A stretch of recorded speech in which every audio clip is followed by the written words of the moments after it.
Meu pai chamou minha carreira de imunda e me tirou da herança da família. Então, eu sou Audrey Maxwell, 28 anos, e construí minha reputação como uma das tatuadoras mais procuradas de Boston. Meu pai, CEO da Maxwell Fine Furniture, nunca entendeu por que troquei o legado de 3 gerações da família pelo que ele chamava de profissão suja. Há 3 anos, ele me removeu do mundo durante um jantar que nunca vou esquecer. A fortuna da família estava oficialmente fora do meu alcance. Então, no mês passado, o meu telefone tocou. Era papai, perguntando se eu poderia emprestar $230 mil para ele depois que meu irmão quase faliu nosso negócio familiar. A ironia não passou despercebida. Me digam de onde vocês estão assistindo, apertem o botão de curtir e se inscrevam para me acompanhar nesta jornada maluca. Crescer como uma Maxwell significava viver com certas expectativas. A Maxwell Fine Furniture não era apenas um negócio. Era nossa identidade, nosso legado, nosso futuro. Fundada pelo meu avô Thomas Maxwell em 1952. A empresa se especializava em móveis artesanais de alta qualidade que adornavam as casas da elite da Nova Inglaterra. O que começou como uma pequena oficina se expandiu para um empreendimento multimilionário com 3 instalações de produção e showrooms em Boston, Nova York e Chicago. Meu pai, Harold Maxwell, assumiu quando o vovô Thomas se aposentou, transformando um sucesso regional em uma marca nacional através de parcerias estratégicas com hotéis de luxo e designers de interiores. O nome Maxwell se tornou sinônimo de artesanato impecável e elegância atemporal. Papai esperava que este legado continuasse através de seus filhos. Nossa casa familiar refletia o negócio, uma colonial expansiva em Wellesley, com jardins impecáveis e salas exibindo as melhores peças Maxwell. Cada detalhe comunicava sucesso e tradição. Os jantares em família frequentemente funcionavam como discussões de negócios, com papai na cabeceira de nossa mesa de mogno maciça, uma original Maxwell, é claro, pontificando sobre relatórios trimestrais e planos de expansão. Minha mãe, Elizabeth, desempenhava seu papel perfeitamente. Filha de um executivo bancário, ela entendia as obrigações sociais de ser esposa de um membro da elite empresarial. Ela organizava galas de caridade, participava de conselhos de museus e mantinha nossa posição social familiar. Embora calorosa e amorosa em momentos privados, ela se curvava ao papai em todos os assuntos importantes. Seu pai sabe melhor se tornou seu mantra sempre que eu questionava o status quo. Depois havia meu irmão, Andrew, 3 anos mais velho que eu e o sucessor óbvio do papai. Desde a infância, Andrew seguia papai pela fábrica, aprendendo o negócio desde o início. No ensino médio, ele participava de reuniões do conselho. Na faculdade, tinha seu próprio escritório na sede. Andrew abraçava seu status de filho dourado, frequentemente me lembrando de minha posição secundária na hierarquia familiar. O negócio só precisa de um herdeiro, ele dizia presunçosamente quando éramos adolescentes. E nunca vai ser você. Minhas primeiras memórias envolviam arte. Enquanto Andrew seguia papai pelo chão da fábrica, eu me escondia em cantos com cadernos de desenho, desenhando tudo que via. Eu amava os veios ricos das madeiras de nogueira e cerejeira, a precisão das ferramentas do artesão, a transformação de materiais brutos em objetos belos. Mas eu não queria vender os móveis. Eu queria criar beleza nos meus próprios termos. Na escola primária, meus professores de arte elogiavam meu talento natural. Minhas aquarelas ganhavam competições regionais. Meus retratos a carvão capturavam não apenas aparências, mas algo mais profundo sobre meus modelos. Mas em casa, minhas conquistas artísticas recebiam apenas reconhecimento superficial. Que legal, querida, mamãe dizia, colocando meus certificados de prêmios em uma gaveta em vez de na geladeira. Arte é um hobby, não uma carreira, papai me lembrava sempre que eu mencionava a escola de arte. No ensino médio, a pressão se intensificou. Enquanto meu portfólio de arte avançada recebia reconhecimento de várias universidades, meus pais me direcionavam para escolas de negócios. Papai arranjou para eu estagiar na sede da Maxwell durante os verões, me colocando nos departamentos de contabilidade e marketing apesar do meu óbvio desinteresse. Você precisa entender o mundo dos negócios, Audrey, ele insistia. O pensamento criativo tem seu lugar no marketing, mas você precisa dos fundamentos primeiro, para apaziguá-los.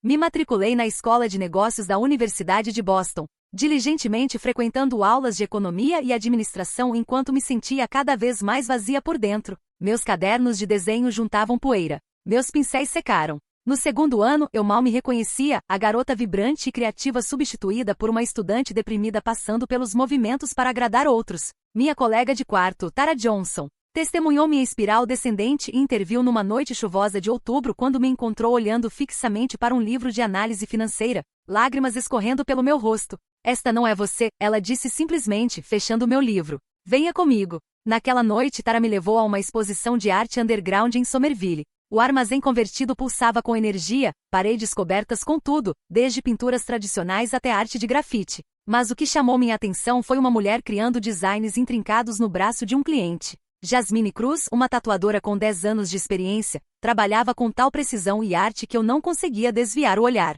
É como pintar, Jasmine explicou quando me aproximei dela mais tarde, mas mais íntimo. A tela tem pulso, uma história. Cada peça significa algo. Saí daquela noite com o cartão de visita da Jasmine e algo que havia perdido, inspiração. No dia seguinte, adicionei uma aula de arte à minha grade. No final do semestre, estava secretamente fazendo 2. Minhas notas nos cursos de negócios despencaram conforme minha paixão pela arte se reacendeu. E nos fins de semana comecei a visitar o estúdio da Jasmine, observando, fazendo perguntas, aprendendo. Pela primeira vez em anos me senti viva. Mas eu sabia que uma tempestade estava se formando. O caminho que eu queria me colocaria diretamente em conflito com tudo que minha família acreditava sobre sucesso, respeitabilidade e o legado Maxwell. O confronto que eu temia veio durante as férias de primavera do meu 3º ano. Decidi ficar em Boston em vez de voltar para casa, usando a desculpa de estudar enquanto na verdade passava tempo no estúdio da Jasmine. Meu plano descarrilhou quando papai fez uma visita surpresa ao meu apartamento. Pensei em te levar para almoçar já que você não pôde ir para casa, ele anunciou.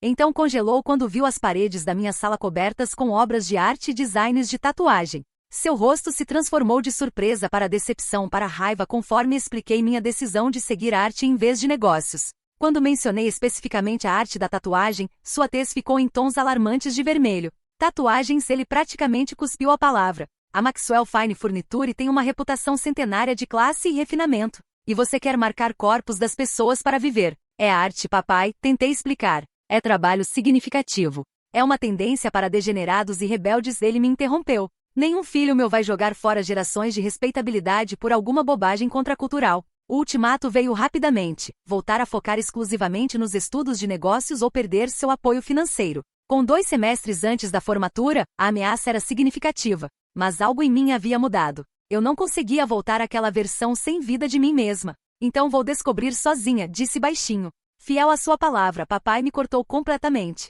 Meus pagamentos de mensalidade pararam. Meu cartão de crédito foi cancelado. Até meu plano de celular, ainda na conta da família, foi cancelado em poucos dias. Os meses seguintes testaram tudo em mim. Me mudei do meu apartamento confortável perto do campus para um quarto minúsculo numa casa dividida com outros 4 estudantes. Consegui um emprego servindo mesas num café perto do prédio de arte e outro estocando prateleiras num supermercado nos fins de semana. Pedi ajuda financeira de emergência e fiz empréstimos estudantis adicionais. Durante tudo isso, minha determinação só se fortaleceu. Mudei oficialmente meu curso para Belas Artes, focando em desenho e pintura. Entre aulas, trabalho e sono, continuei visitando o estúdio da Jasmine, absorvendo tudo sobre a arte da tatuagem. Minha professora de arte, Diana Wilson, se tornou outra apoiadora crucial, reconhecendo tanto meu talento quanto minha luta. Ela me conectou com oportunidades pagas para criar ilustrações para publicações universitárias e ocasionalmente desenhar logos para negócios locais. Sua técnica mostra precisão notável, Diana me disse depois de revisar meu portfólio. E há algo emocionalmente ressonante em seu trabalho que não pode ser ensinado. Qualquer que seja a tela que você escolher, papel, pele, tecido, essa qualidade se traduzirá. Ethan Park, um colega estudante de arte especializado em mídia digital, me ajudou a estabelecer uma presença online onde eu poderia mostrar meus designs. Minha conta do Instagram lentamente ganhou seguidores conforme postava esboços e pinturas. Embora ainda não pudesse compartilhar trabalhos de tatuagem, o público que construí se provaria inestimável mais tarde. Você tem um estilo distintivo, Ethan observou enquanto me ajudava a organizar meu portfólio. Linhas limpas, mas com essa qualidade orgânica. Detalhado, mas não exagerado. Vai se traduzir lindamente para a pele. Minha mãe tentou reconciliação, me encontrando secretamente para café algumas vezes naquele semestre. Embora não disposta a se opor diretamente ao papai, ela me deu dinheiro em várias ocasiões. Ele vai entender eventualmente, ela prometia, embora nenhuma de nós acreditasse nisso. Você sempre foi teimosa, igualzinha a ele. A resposta do Andrew se provou menos compassiva. Durante um encontro casual num restaurante onde eu estava trabalhando, ele fez questão de que eu ouvisse ele contando aos amigos sobre minha fase rebelde. Ela sempre precisou de atenção, ele disse alto.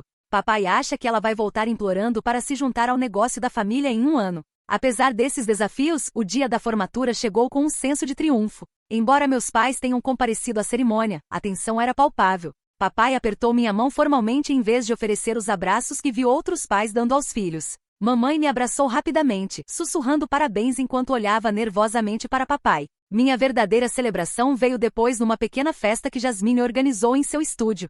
Cercada por novos amigos que entendiam minha paixão, anunciei meu próximo passo. Jasmine havia concordado em me aceitar como aprendiz. O aprendizado pagava mal para sobreviver, mas a educação se provou inestimável. A reputação da Jasmine significava exposição a clientes e estilos diversos. Aprendi não apenas técnica, mas os aspectos emocionais do trabalho, como deixar clientes confortáveis, como traduzir suas histórias em arte, como criar peças que honrassem suas experiências. Minha primeira tatuagem solo, uma pequena flor de lótus numa sobrevivente de câncer de mama, me ensinou o poder curativo desta forma de arte. Carol, 56 anos, queria algo bonito sobre sua cicatriz de mastectomia. Toda vez que me olho no espelho, vejo doença, ela explicou durante nossa consulta. Quero ver renascimento em vez disso. Quando a peça estava completa, Carol ficou diante do espelho e chorou. Agora posso encarar meu reflexo novamente, ela disse, me abraçando apertado. A palavra se espalhou sobre meu trabalho com sobreviventes. Mais clientes vieram buscando tatuagens para reivindicar corpos após trauma, doença ou perda.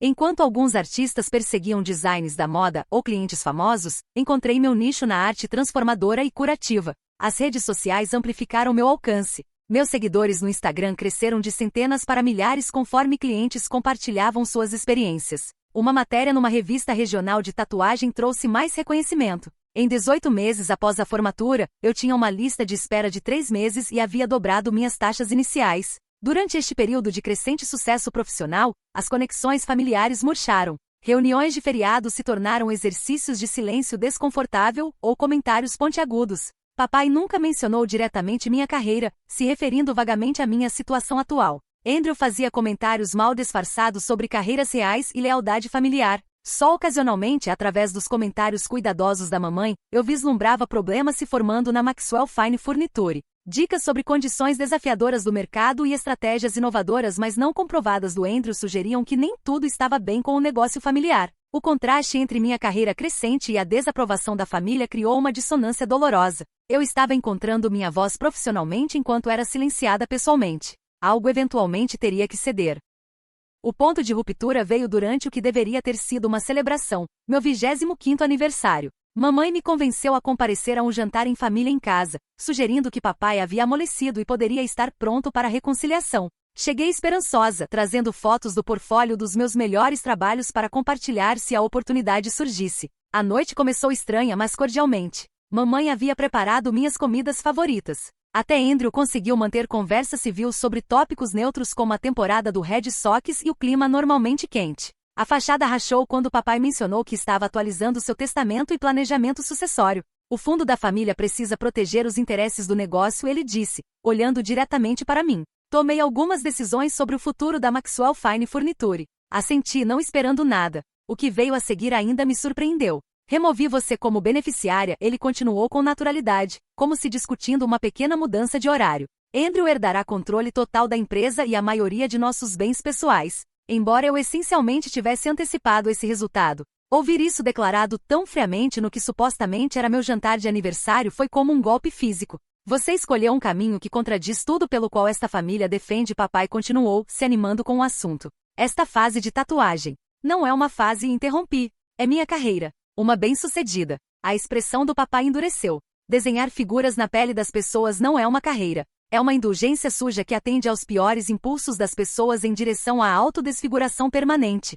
Harold, mamãe advertiu, talvez isto não seja. Não, Elizabeth. Ela precisa entender as consequências de suas escolhas. A voz do papai se elevou conforme décadas de valores tradicionais encontraram expressão. O nome Maxwell representa algo nesta comunidade. Criamos objetos bonitos que realçam lares que famílias passam através de gerações. Não marcamos pessoas como gado ou encorajamos esta cultura exibicionista onde todos precisam exibir seus sentimentos na pele. Seu rosto havia avermelhado, veias visíveis nas têmporas. Este negócio de tatuagem é sujo moral e literalmente, agulhas e sangue. E Deus sabe que doenças. Não é assim que os estúdios modernos de tatuagem. Tentei explicar, mas ele me atropelou. Você decepcionou esta família, jogou fora vantagens que outros matariam para ter, e para quê? Para ser parte de alguma multidão alternativa? Para se rebelar contra tradições que construíram tudo de que você se beneficiou? Andrew sentou silenciosamente, um leve sorriso brincando nos cantos da boca enquanto assistia a cena se desenrolar. Mamãe olhava para seu prato, mãos tremendo ligeiramente.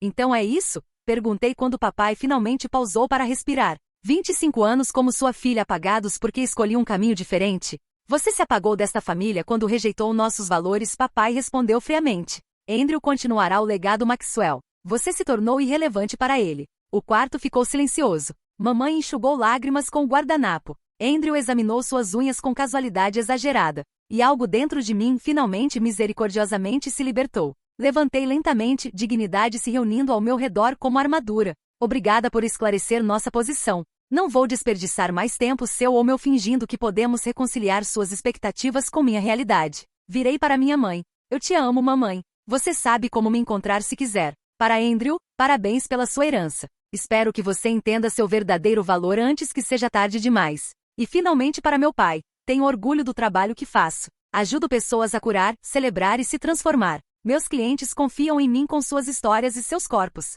Não há nada sujo nisso. Saí sem olhar para trás, o som da porta da frente se fechando atrás de mim com uma finalidade terrível. A viagem de volta ao meu apartamento passou num borrão de lágrimas e luto. Não pelo dinheiro, eu já havia aceitado essa perda, mas pelos relacionamentos familiares que agora pareciam permanentemente cortados. Havia me agarrado a uma esperança infantil de que eventualmente eles viriam meu sucesso e reconheceriam a legitimidade do meu caminho. Essa fantasia morreu naquela noite. As semanas seguintes trouxeram um período oco de luto.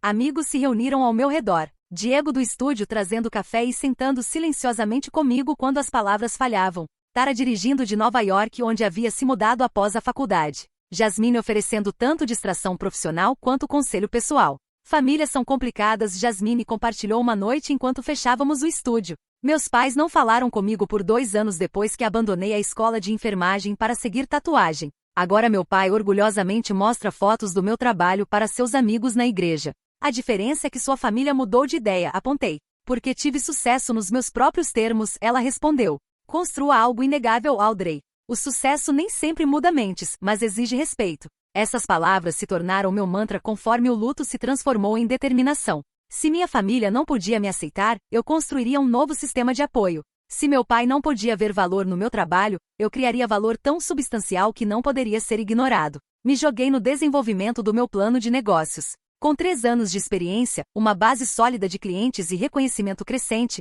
o tempo parecia certo para abrir meu próprio estúdio. Pesquisei localizações, custos de equipamentos, requisitos de licenciamento e estratégias de marketing. Consultei outros donos de estúdios sobre suas jornadas. Os números pareciam assustadores, mas não impossíveis. Minhas economias cobririam talvez 1/3 dos custos iniciais. Empréstimos bancários tradicionais se provaram desafiadores. Apesar da minha reputação crescente, estúdios de tatuagem ainda eram registrados como investimentos de alto risco para credores conservadores. Finalmente, uma associação de pequenos negócios especializada em empreendimentos criativos ofereceu termos que eu podia aceitar. Com a aprovação do empréstimo em mãos, consegui um espaço no nível da rua em Cambridge, perto o suficiente para se beneficiar da população estudantil, mas situado entre negócios estabelecidos que emprestavam legitimidade. 3 meses depois de ser retirada do testamento, assinei um contrato de locação no espaço que se tornaria a Inked Narratives. O nome refletia minha abordagem à arte da tatuagem. Não apenas designs, mas histórias tornadas visíveis.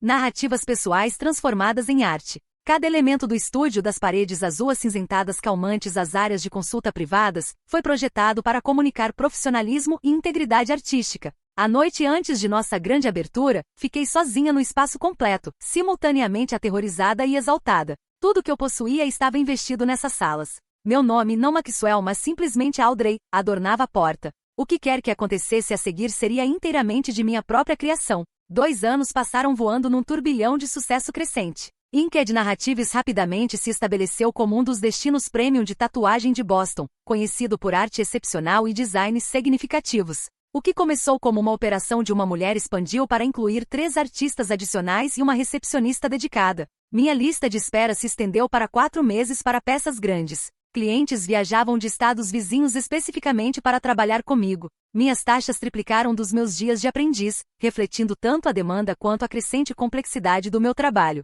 O reconhecimento da indústria seguiu. Meus designs apareceram em revistas nacionais de tatuagem. Ganhei prêmios em convenções regionais pelo melhor trabalho em preto e cinza e uso mais inovador de espaço negativo. Convites chegaram para ser artista convidada em estúdios em Nova York, Chicago e Los Angeles. As redes sociais amplificaram meu alcance ainda mais. Meus seguidores no Instagram excederam 100 mil, atraídos pelas histórias por trás de cada peça tanto quanto pela arte em si. Comecei a hospedar transmissões ao vivo mensais discutindo técnica e as dimensões emocionais da arte da tatuagem. Desenvolvi uma reputação particular para trabalho de transformação, cobrindo cicatrizes, criando peças memoriais que honravam entes queridos perdidos, e desenhando tatuagens que ajudavam pessoas a reivindicar seus corpos após trauma ou grandes mudanças de vida. Esses projetos trouxeram a satisfação mais profunda, transformando experiências dolorosas em beleza e significado. Lisa, uma sobrevivente de violência doméstica de 32 anos, veio até mim querendo cobrir as queimaduras que seu ex-marido havia infligido em seus ombros. Desenhamos uma fênix ressurgindo das cinzas, as queimaduras incorporadas na textura das penas. Por anos, via sua crueldade toda vez que me olhava no espelho, ela me disse após a sessão final: agora vejo minha própria força. Michael, um veterano que perdeu a perna no Afeganistão, pediu uma tatuagem que o ajudasse a processar a experiência. Criamos um design que fluía de realista para abstrato ao longo de seu membro residual, incorporando elementos de seu serviço enquanto reconhecia sua jornada em direção à cura. Pessoas me encaram pelo que estou perdendo, ele disse. Agora elas verão o que ganhei em vez disso: perspectiva, gratidão, resistência. Essas transformações se estenderam além dos clientes. Minha própria vida passou por uma metamorfose completa. Segurança financeira, antes um conceito abstrato, se tornou realidade. Comprei um condomínio em Cambridge, um espaço ensolarado no último andar com grandes janelas perfeitas para meu estúdio de pintura. Construí um portfólio de investimentos com a orientação de um consultor financeiro. Até comecei a financiar uma bolsa para estudantes de arte interessados em aplicações terapêuticas do trabalho de tatuagem. Minha vida pessoal floresceu ao lado do sucesso profissional. Desenvolvi amizades profundas com colegas artistas e empreendedores que entendiam os desafios de construir algo do nada. Namorei ocasionalmente, embora as demandas de crescer um negócio deixassem tempo limitado para relacionamentos sérios. Minha família escolhida expandiu para incluir pessoas que apoiavam meu eu autêntico. Diego, antes apenas um colega, se tornou meu amigo mais próximo e eventual parceiro de negócios, trazendo sua expertise em tatuagem japonesa tradicional para complementar meu estilo. Tara visitava regularmente de Nova York, comemorando cada marco. Jasmine permaneceu uma mentora, agora mais como uma irmã mais velha do que professora. A terapia me ajudou a processar o afastamento familiar e estabelecer padrões mais saudáveis. Aprendi a reconhecer como minha educação havia moldado certas tendências perfeccionistas e medos de inadequação. Trabalhei através do luto de perder conexões familiares enquanto celebrava a liberdade de definir sucesso nos meus próprios termos. O contato com minha família biológica diminuiu para almoços ocasionais com mamãe em restaurantes longe tanto da casa familiar quanto do meu estúdio. Esses encontros tinham uma qualidade agridoce, seu interesse genuíno na minha vida temperado por sua falta de vontade de desafiar as decisões do papai.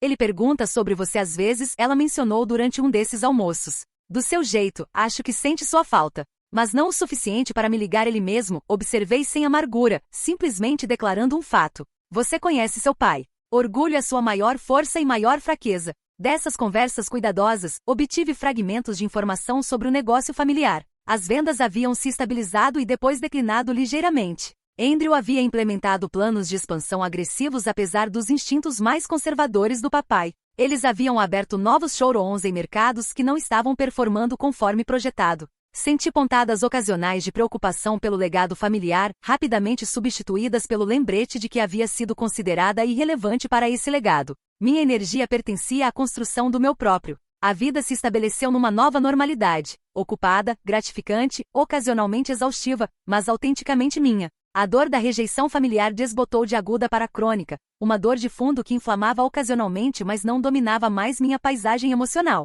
Então veio a ligação que mudaria tudo novamente. O número apareceu como chamada desconhecida numa tarde de terça-feira entre consultas de clientes. Quase deixei ir para o correio de voz, mas algum instinto me levou a atender. Audrey Maxwell. Ainda usava meu nome de família profissionalmente, uma pequena conexão que havia mantido apesar de tudo. Um momento de silêncio. Então, Audrey, é seu pai. Sua voz, tão familiar mas estranha após 3 anos de ausência, enviou um choque através de mim. Entrei no meu escritório privado, fechando a porta. Papai? Está tudo bem? A mamãe está? Sua mãe está bem, ele interrompeu. Todo mundo está bem. Bem, nem tudo está bem, na verdade. É por isso que estou ligando.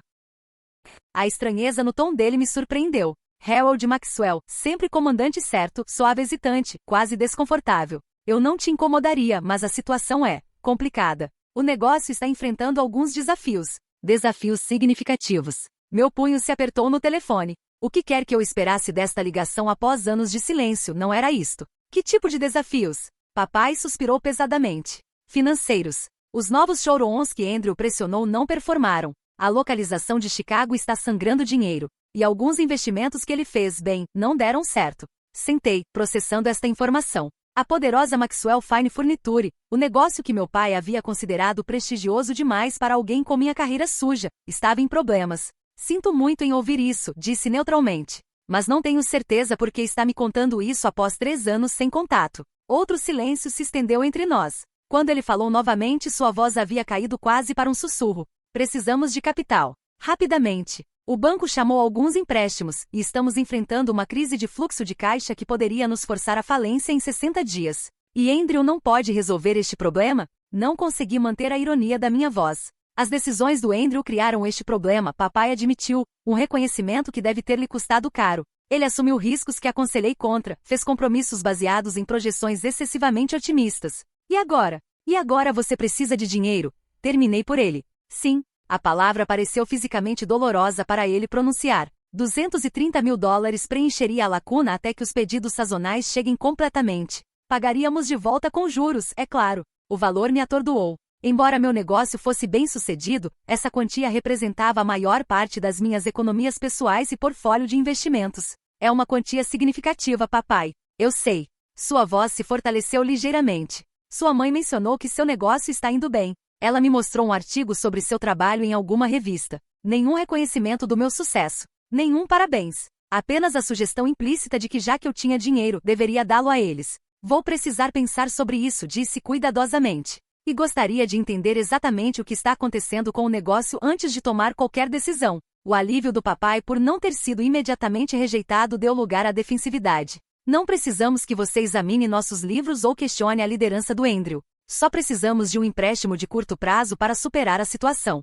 O padrão familiar antigo. Papai ditando termos, esperando compliance sem transparência. Algumas coisas não haviam mudado. Essas seriam minhas condições, declarei firmemente. Transparência financeira completa e envolvimento no plano de recuperação. Caso contrário, seria melhor investir meu dinheiro em outro lugar. Este é o legado da sua família em jogo, ele me lembrou rispidamente. Um legado do qual me disseram que não fazia parte e rebati. Lembra do jantar de aniversário, papai?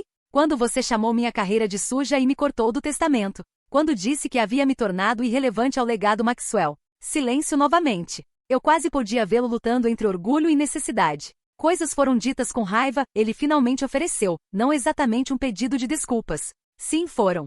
E agora você está me pedindo quase $250 mil sem nem mesmo reconhecer essa história. Diego bateu gentilmente na porta do meu escritório, sinalizando que meu próximo cliente havia chegado. Preciso voltar ao trabalho, disse. Vou considerar seu pedido. Mas precisarei me encontrar com você, mamãe e Andrew pessoalmente, revisar a situação financeira e entender exatamente o que aconteceu e qual é o plano daqui para frente. Isso não é negociável. Mais silêncio então, tudo bem. Quando você pode vir ao escritório? Não acho que seu escritório seja o cenário certo. Vamos nos encontrar em terreno neutro. Há uma sala de conferência no escritório do meu consultor financeiro que podemos usar. Após marcar um horário para mais tarde naquela semana, encerrei a ligação e sentei imóvel, tentando processar o que havia acabado de acontecer. 3 anos de silêncio quebrados não por pedido de desculpas ou reconciliação, mas por um pedido financeiro. Naquela noite, convoquei uma reunião de emergência com meus confidentes mais próximos, Diego Tara via chat de vídeo, e minha consultora financeira, Karen Lewis.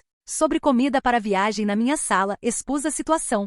Você pode pagar isso? Diego perguntou imediatamente, sempre prático. Karen revisou minha posição financeira. Você poderia, tecnicamente. Entre suas economias e investimentos, você tem cerca de $300 mil em ativos líquidos ou quase líquidos. Mas deixaria você com uma reserva mínima para seu negócio ou emergências pessoais. A questão não é apenas se você pode, mas se deveria, Tara acrescentou. Essas pessoas te deserdaram, Audrey. Chamaram seu trabalho de sujo. Te cortaram do testamento. E agora querem seu dinheiro. Não é tão simples, suspirei.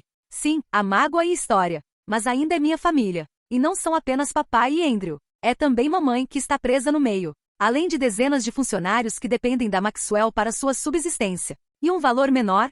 Diego sugeriu. O suficiente para mostrar boa fé mas não drenar seus recursos? Ou termos rigorosos de empréstimo? Karen propôs. Se você fizer isso, trate como uma transação comercial. Documentação formal, taxas de juros, cronograma de pagamento, talvez até garantia. Discutimos opções até tarde da noite. Pela manhã, havia tomado minha decisão. Me encontraria com minha família, mas precisava de mais informações antes de comprometer qualquer recurso. O peso emocional desta escolha demandava consideração cuidadosa. O encontro me colocaria cara a cara com meu pai e irmão pela primeira vez em 3 anos. O que quer que acontecesse a seguir exigiria toda a força e clareza que havia construído durante nossa separação. O escritório da Karen forneceu a neutralidade profissional que eu precisava para este encontro, localizado no arranha-céu do centro com vistas do Porto de Boston. Sua elegante sala de conferência com mesa polida e cadeiras ergonômicas estabeleceu uma atmosfera de negócios em vez de familiar. Cheguei 30 minutos mais cedo para revisar documentos com Karen e acalmar meus nervos. Vestida num terno preto sob medida com um dos meus próprios designs visível no colarinho, uma pequena rosa dos ventos simbolizando encontrar o verdadeiro caminho, me senti blindada para o confronto à frente. Minha família chegou precisamente no horário. Papai entrou primeiro, parecendo mais velho do que me lembrava. Seu cabelo havia embranquecido significativamente e novas linhas marcavam seu rosto. Mamãe seguiu, seus olhos se iluminando ao me ver antes de rapidamente controlar sua expressão para a neutralidade. Andrew veio por último, sua antiga presunção substituída por uma tensão cautelosa. Audrey e papai acenou formalmente. Esta é Karen Lewis, minha consultora financeira, apresentei. Ela estará nos ajudando a entender a situação hoje. Nos acomodamos ao redor da mesa, o constrangimento palpável. Mamãe tentou conversa fiada sobre o clima enquanto Karen distribuía pastas contendo questionários sobre o status financeiro atual do negócio. Pensei que poderíamos começar obtendo uma imagem clara de onde as coisas estão, expliquei. Então discutir possíveis caminhos a seguir. Papai franziu a testa para a papelada. Disse a situação no telefone. Precisamos de um empréstimo ponte até os carregamentos de outono. Com todo o respeito, Sr. Maxwell, Karen interveio suavemente, qualquer arranjo financeiro desta magnitude requer due diligência adequada. Audrey está abordando isso profissionalmente como tenho certeza que pode apreciar. Andrew zombou baixinho. Tatuadora profissional. Ainda soa como um oxímoro. Andrew, mamãe advertiu. O quê? Estamos aqui implorando dinheiro de alguém que desenha em pessoas para viver. É humilhante. Mais humilhante do que falir um negócio familiar de 3 gerações? Perguntei calmamente. Cor inundou o rosto do Andrew. Papai pigarreou desconfortavelmente. Vamos focar no assunto em questão, ele disse. O negócio precisa de capital. Audrey aparentemente tem capital. Somos família apesar de nossas diferenças. Isso deveria ser suficiente. Não é, declarei firmemente. Família não importou quando você me cortou do testamento. Família não importou durante 3 anos de silêncio. Então abordaremos isso como uma transação comercial com transparência e termos apropriados. Papai pareceu que poderia argumentar, então murcha ligeiramente. Tudo bem. O que você precisa saber? Nas próximas 2 horas, uma imagem mais clara emergiu. Andrew havia de fato perseguido expansão agressiva contra o julgamento mais conservador do papai. O novo showroom de Chicago, alugado numa localização ultra-premium, havia dramaticamente baixo desempenho das projeções. Adicionalmente, Andrew havia investido pesadamente numa tecnologia de fabricação de móveis que se provou incompatível com os métodos de produção focados em artesanato da Maxwell. Mais criticamente, ele havia garantido esses empreendimentos com empréstimos intercolateralizados que agora colocavam toda a empresa em risco. A crise de fluxo de caixa não era apenas sobre os novos empreendimentos falhando. Ameaçava o negócio central estável e lucrativo. Então você apostou toda a empresa em mercados não testados, resumiu olhando para Andrew, sem planejamento de contingência adequado. Assumi riscos calculados para modernizar um modelo de negócio cada vez mais desatualizado, ele retrucou defensivamente. O mercado está mudando. Maxwell precisa mudar com ele. Mudança não significa abandonar o que tornou a empresa bem-sucedida em primeiro lugar, apontei. A reputação Maxwell é construída em artesanato e qualidade, não tecnologia de ponta ou localizações da moda. O que você saberia sobre isso? Andrew estourou. Você não esteve envolvida por anos. Porque não me permitiram estar, lembrei calmamente. Mas sei algo sobre construir um negócio bem-sucedido do nada. Sobre equilibrar crescimento com sustentabilidade. Sobre permanecer fiel aos valores centrais enquanto evoluir. Um silêncio desconfortável se instalou sobre a sala. Mamãe olhava entre nós ansiosamente. Papai encarava as projeções financeiras com uma expressão sombria. Andrew batia sua caneta contra a mesa em agitação. Então vai ajudar ou não?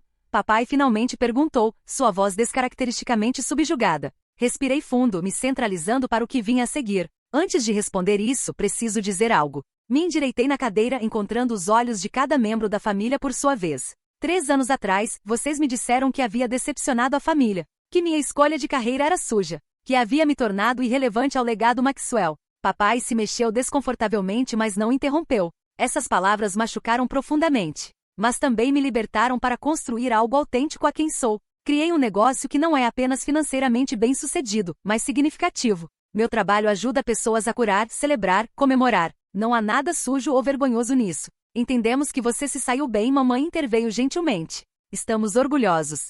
Estão? Desafiei. Porque esta é a primeira vez que alguém expressou esse sentimento. Papai ligou porque precisam de dinheiro, não porque tiveram uma mudança de coração sobre minha carreira. Andrew revirou os olhos. Isso é realmente necessário? O processamento emocional? Sim, disse firmemente. Porque se vou investir em salvar o negócio da família, preciso saber onde estamos. Não serei o segredinho sujo de quem vocês pegam dinheiro enquanto mantém desdém público pelo meu trabalho. Papai pigarreou. O que exatamente você está pedindo, Audrey? Reconhecimento. Respeito. Não necessariamente aprovação, mas reconhecimento de que meu caminho tem valor, mesmo que não seja o que vocês teriam escolhido para mim. E se fornecermos este reconhecimento? Papai perguntou cautelosamente. Então sim, vou ajudar. Mas com condições. Acenei para Karen, que distribuiu um segundo conjunto de documentos. Estou preparada para fornecer $150 mil como investimento, não empréstimo. Em troca, receberia uma participação de 15% na Maxwell Fine Furniture e uma posição no conselho de diretores. Andrew quase saltou da cadeira. Isso é ultrajante. Você não pode simplesmente voltar dançando e exigir propriedade depois de abandonar o negócio. Não abandonei nada. Fui forçada a sair, corrigi. E não estou exigindo. Estou oferecendo termos para um investimento que poderia salvar a empresa. A alternativa é falência, que deixaria todos com nada. 15% é íngreme, papai disse, estudando a proposta. Na verdade, está abaixo da taxa de mercado para o nível de risco, Karen notou profissionalmente. Um capitalista de risco provavelmente exigiria 30% ou mais nesta situação, com provisões de supervisão muito mais restritivas. A expressão do papai sugeriu que reconhecia a verdade nesta declaração. Após décadas nos negócios, ele entendia negociação e valor justo. Eu participaria de reuniões trimestrais do conselho e teria input em decisões importantes, continuei. Mas não estaria envolvida nas operações do dia a dia. Meu foco permanece no meu próprio negócio. E os $80 mil restantes que precisamos?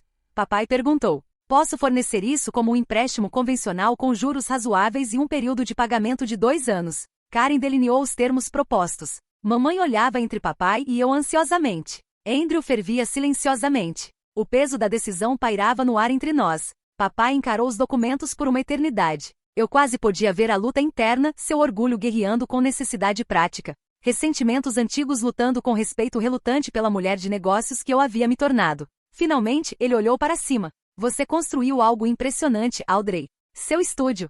Sua reputação. Não finjo entender ou aprovar tatuagens, mas... Ele pausou, as palavras claramente difíceis. Posso reconhecer que você teve sucesso nos seus próprios termos. Não era exatamente um pedido de desculpas, mas vindo de Harold Maxwell, era significativo. Vou precisar revisar estes termos em detalhes com nossos advogados, ele continuou batendo na proposta. Mas em princípio, acredito que podemos trabalhar com esta estrutura. Andrew começou a protestar, mas papai o silenciou com um olhar. A alternativa é falência, Andrew. Sua irmã está nos oferecendo uma tábua de salvação com termos mais favoráveis do que conseguiríamos em qualquer outro lugar. Quaisquer que sejam nossos sentimentos pessoais, esta é a decisão comercial certa. A reunião concluiu com acordo tentativo pendente revisão legal. Conforme nos preparávamos para sair, mamãe me abraçou apertado. Venha jantar em breve, ela sussurrou. Só para conversar. Sem negócios. Papai apertou minha mão formalmente, mas assegurou um momento mais longo que o necessário. Você faz um negócio duro. Isso você puxou de mim, suponho.